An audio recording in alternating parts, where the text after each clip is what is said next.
kemarin pas kita nyoba fitur untuk mundurnya itu, di bawah itu dikasih obstacle boneka-boneka hiu gitu. Nah, kami kira boneka hiunya itu nggak akan kelihatan gitu. Memori yang disimpan itu ada berapa meter. Nah, di kamera di layarnya itu dia ada mundurnya ini akan berapa meter. Nanti dia sampai 0, dia berhenti. Halo guys, welcome back to CVT Indonesia. Kalau kemarin kita udah nyobain GWM Tank 500, sekarang giliran kita driving si Haval H6 HEV. Ya, jadi ini adalah sub-brandnya dari GWM. Kalau GWM itu tank di Indonesia, nah Haval dia bawa H6 HEV ini. Well, pada video ini kita hanya akan berfokus ke rasa berkendaranya, bagaimana impresi kami pertama kali berkendara dengan mobil ini. Jadi memang belum in-depth review ya. So, kalau mau tahu gimana rasa menyetir dari si Haval H6 HEV ini, tonton terus video ini sampai habis.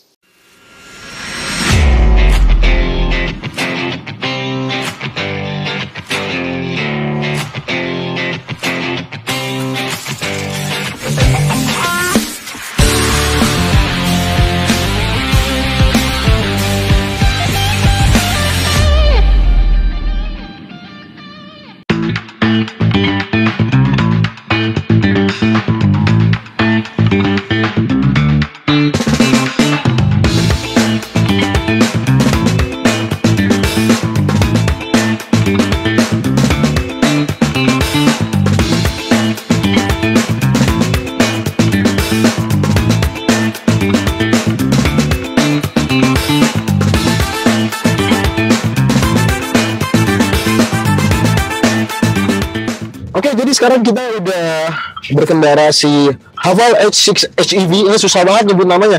Haval H6 HRV ya, bahasa Indonesia gitu aja deh. Ini kalau kalian dengar suara tak tuk, ini suara sen ya. Jadi kita tuh pakai patwal, guys. Ya sekali-sekali ngerasain jadi pejabat gitu ya. Kemarin kan udah nyobain GWM Tank tuh beneran jadi bosnya. Kalau pakai H6 sekarang ini jadi mayornya lah ya. Jadi ajudannya, kepala ajudannya gitu. Jadi rasa berkendara dari H6 HEV ini adalah unik. Itu sih yang pertama kali kami rasakan. Kenapa? Karena kalau kalian tahu ada yang namanya one pedal driving itu biasanya di mobil listrik. Nah, susah ya nyebutnya. Si H6 ini dia punya mode one pedal driving. Jadi untuk regenerative brakingnya ke baterainya yang ada di mobil ini, karena mobil ini kan hybrid ya. Untuk spek mesinnya nanti kita ngomongin dulu, cuma rasa berkendaranya dulu nih. Sekarang kita lagi di dalam kota, di kota Bandung. Di jalanan kecil kayak gitu, di jalanan sempit, emang mobil ini nggak seintimidatif si GWM Tank, karena ini kan jauh lebih kecil ya. Harganya juga hampir setengahnya. Masih oke dibawa ke jalan-jalan kecil kayak gini, jalan-jalan macet. Ya nggak beda jauh dari Honda CR-V yang Gen 5 lah. CR-V Gen 5, CX-5 dia mirip-mirip, karena kan kapasitasnya juga 5 penumpang kan. Dan untuk rasa berkendaranya, jujur suspensinya ini lumayan keras. Mungkin ini GWM masih ini ya, kayak BMW awal-awal bikin X tuh ya, masih kurang percaya diri kayaknya bikin suspensi yang empuk gitu. Walaupun mobil ini keras, tapi kompensasinya adalah body rollnya jadi terasa minim. Jadi lebih enak untuk meliuk-liuk. Tapi memang pantat agak pegel aja. Tapi joknya enak loh ini. Joknya enak, joknya juga udah elektrik, pengaturannya bisa naik turun, ada lumbar supportnya juga, jadi aman-aman aja. Dan sebenarnya yang paling nyaman di sini adalah mata sebenarnya. Karena jujur desain dari interior ini ketika nyetir itu kelihatannya bagus, pemilihan warnanya bagus. Berasa naik mobil Eropa gitu kayak. Ini kalau ditutup kan mobil Cina rasanya, mobil Eropa gitu. Pemilihan warnanya dia itu kombinasinya warna hitam, warna bronze. Ini bronze atau apa, Pak? Ini copper ya, copper. Pemilihan warnanya itu warna hitam, warna copper dicampur warna putih. Emang agak ramai warnanya, cuma masuk gitu loh. Jadi kayak gradasi gitu warnanya. Jadi mata tuh dimanjakan lah gitu.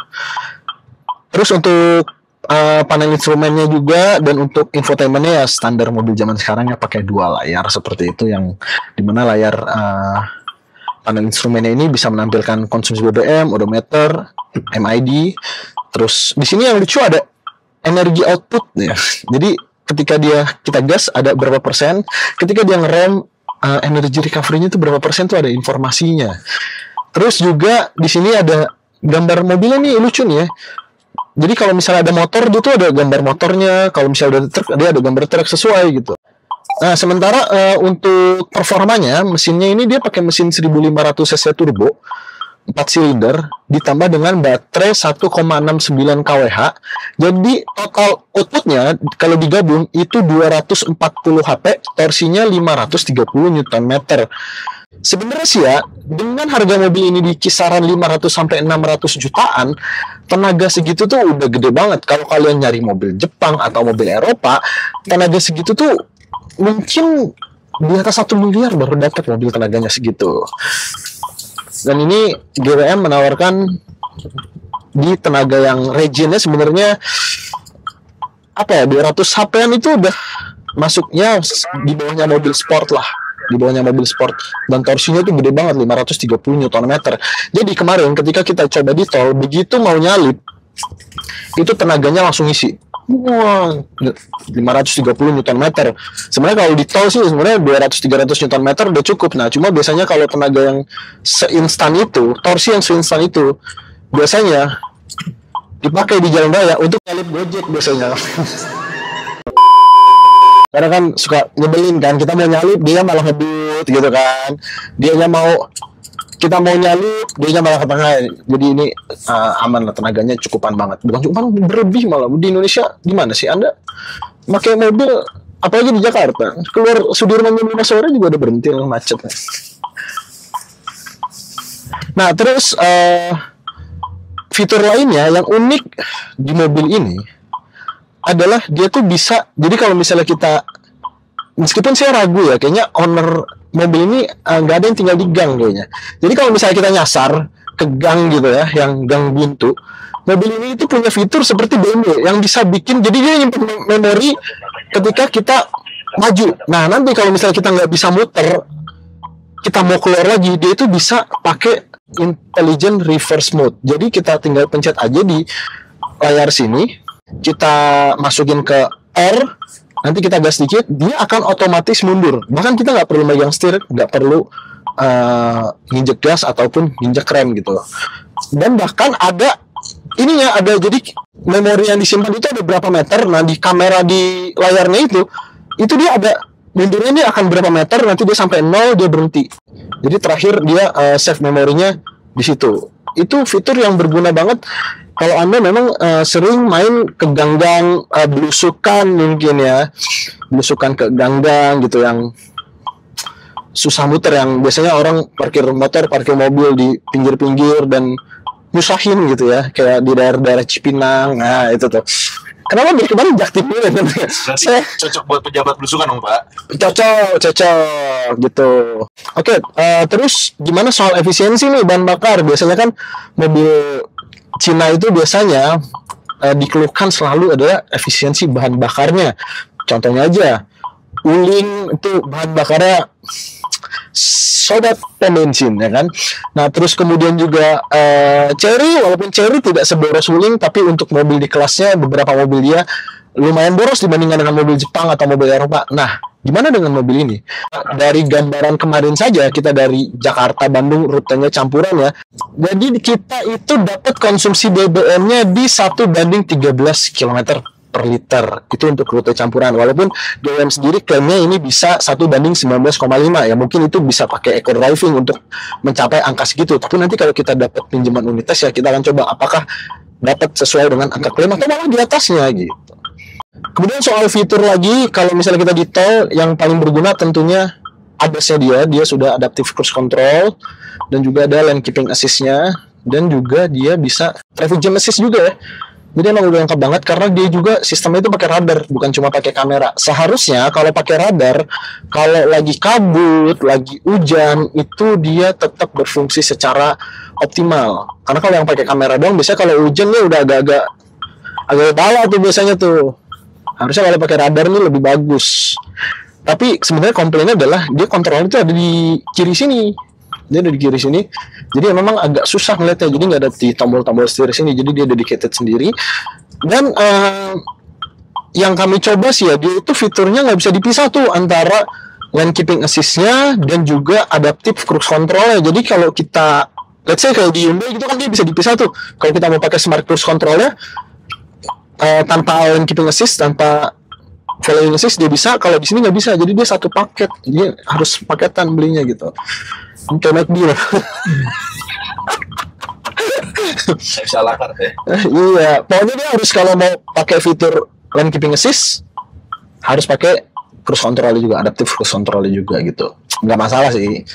Dan sebenarnya itu memang kalau mungkin orang-orang yang nggak suka tombol banyak ya, itu lebih berguna karena begitu di dalam kota kita tinggal matiin cruise control semuanya udah mati, jadi lebih convenience in ya dalam particular way ya. Lanjut, fitur yang unik lagi adalah kalau kita ngomongin kamera 360 itu kan biasanya kita di sekitaran ini ya, sekitaran mobilnya gitu, terus ada bird eye view-nya gitu, kelihatan nih kanan kiri depan belakang gitu. Nah yang lucu dari mobil ini adalah kolong dari mobilnya kelihatan. Kirain kami itu cuma gimmick doang, mungkin dia ngambil citra dari sekitaran, dia diproses lagi pakai AI gitu kan, terus di bawahnya disamain aja gitu, jadi kayak Photoshop gitu. Ternyata enggak. Jadi kemarin kita juga udah nyoba pas yang fitur mundur itu dikasih tambahan hiu-hiu gitu ya Pak. Yoi. Ya lucu banget gitu, ada boneka-boneka hiunya. Saya tidak tega. Untung bukan kucing Pak. Kalau kucing diserang sama pecinta kucing ya. Nggak, bisa dia diserang juga. Sorry. Dikat aja, dikat. Jadi kemarin pas kita nyoba fitur untuk mundurnya itu, di bawah itu dikasih obstacle boneka-boneka hiu gitu.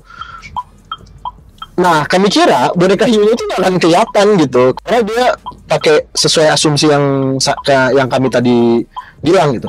Ternyata si hiunya ini itu kelihatan di bawah. Jadi di kolong ada apa itu kelihatan. Nah ini berfungsi nih kalau misalnya di rumah Anda mungkin banyak kucing. Biasanya kucing kan suka ada di bawah mobil tuh, mereka tuh ngadem tuh.